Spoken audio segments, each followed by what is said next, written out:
আমার কাছে একটা নিউজ ছিল যে এখানে সারের অবৈধ স্টক প্লাস অতিরিক্ত দাম নিচ্ছে। আমরা এখানে শিশির ট্রেডার্স নামে একটা প্রতিষ্ঠানে এসে দেখি উনি কীটনাশক বিক্রি করার আছে, কিন্তু উনি বিএডিসি সার আমরা 75 বস্তা পেয়েছি। এইটা আমি সংশ্লিষ্ট কর্তৃপক্ষের সাথে কথা বলে জানছি যে আসলে এই সার ওনার বিক্রি করার এত বস্তা স্টক বা একটা এখতিয়ার নেই।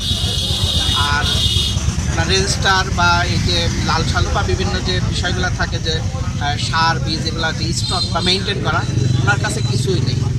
এই বিভিন্ন কারণে ওনাকে আমরা 50,000 টাকা জরিমানা করছি এবং যে 75 বস্তা সার ওনার কাছে আমি পেয়েছি, এটা ওনার জিম্মায় আমরা রেখে একটা নির্দেশনা দিয়েছি যে এটা ভাউচারের মাধ্যমে সংশ্লিষ্ট কৃষকের কাছে বিক্রি করা এবং এটা বিক্রয় শেষ হলে আমাকে হলো